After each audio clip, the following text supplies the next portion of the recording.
Good morning, everyone. So, today we are going to talk about advocates and enthusiasts in the IT community. So let's get into it. Now, I'm sorry if you are an enthusiast, but first and foremost, let's define an enthusiast. So, there is this group of people who, for some reason, has decided that they love something more than anything else. And in our world, that's usually programming languages. I've met so many different people who call themselves evangelists or enthusiasts or advocates or whatever you want to call it. And the thing with these people is that they have a few, usually more than a few actually, like really strong opinions about a specific language of some sort. Now, I have found on many occasions myself on the opposite side of discussions with people like this. And what I want to share with you in this video is a little bit of just a few thoughts on this idea of being an evangelist or being an enthusiast. So, let's talk about me first and foremost, because we love talking about me, of course, because hey, it's my face. So let's talk about my face. Well, not my face, but me in the context of this little discussion. So if you watched any of my other videos, you have probably seen that I do quite a few things with JavaScript. And I have videos as to where I explain why that is. But am I an enthusiast for JavaScript? Well, some people would say that yes, Frederick, you are an enthusiast. You are a JavaScript enthusiast. Now, if you ask me that, what I will tell you is that no, not at all. Because the way that I define an enthusiast is a person who seems to believe that their programming language, or the thing that they are enthusiastic about, is somehow beyond reproach. It's somehow this thing that they feel the urge to advocate or defend or whatever. They are emotionally attached to the thing that they are advocating. And I get to kind of come to blows most of the time I have an argument with somebody in the programming world. It is because they are an enthusiast, because they have this illogical attachment to the thing that they are doing. Well, in my personal experience, they don't see things clearly. My favorite example of this is whenever I tell people that, hey, Angular is probably the most hated front-end framework, or hey, Scala, I don't think it's the greatest language in the world, and it's fairly unpopular in comparison to Java. And people somehow get so pissed off at this.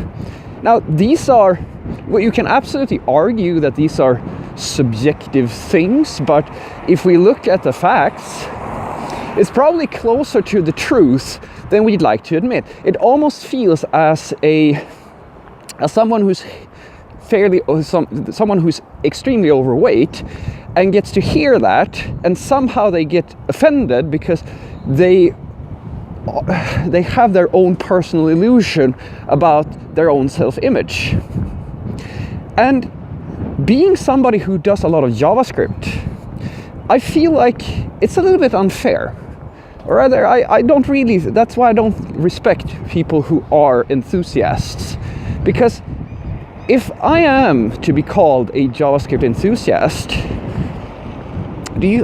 think about this. Do you have any idea how many times I've been told that JavaScript is a bullshit language? Many times. Many times. And you see what my response is that usually is that, yeah, pretty much. Kind of depends on your viewpoint, of course, but yeah, overall it's not that great. There's tons of stuff that's really shitty about JavaScript, but I still use it. Now, in my personal opinion, that is not an evangelist. That is not an advocate. I am not religiously defending this language. If you told me today that, hey, Frederick, we have this other thing that is going to be massive. It has all the things that you love. Then I will switch. I will switch immediately. I will drop JavaScript as a used up tissue or something. I will never even look back because I don't care about that language. That is not true for people who are extremely into Haskell, Scala, or whatever. And for some reason, I don't know, this may be just me, but I kind of respect people a little bit less when they lose their objectivity, because let's remember something. You and I are programmers. We are engineer types of people. We are supposed to be structured, logical, and do the thing that is right for the situation. That is not possible if you have this weird obsession with a language or a particular tool, because then you're not thinking straight. You are not making an when you get the choice to make a good decision on behalf of somebody else, like a manager or a project or something, then you can't be trusted. You can't, because you're gonna pick the thing that you are illogically attached to.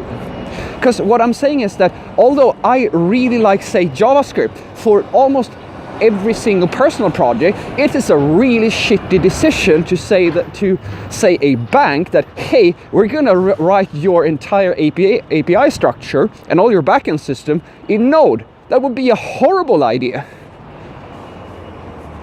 It would, even though I love JavaScript. That's being objective.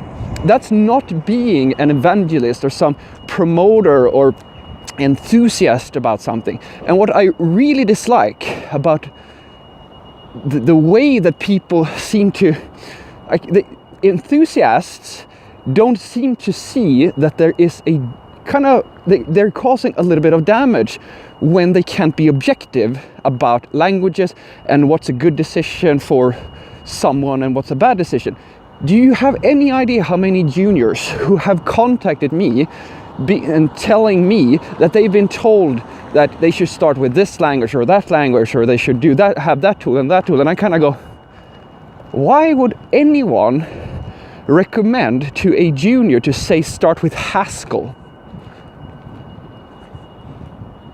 This person doesn't even know what a loop is or a variable, and you're telling me that Haskell is the first stop? No. Then we might as well tell them they should start to learn assembly. What I'm saying is that as an enthusiast, it's great that you're pushing your language, and I adore you for loving your tool of choice, but you have to take a step back and detach yourself, because if you get too into it, you can actually either give really bad advice or make really bad decisions. Have a great day.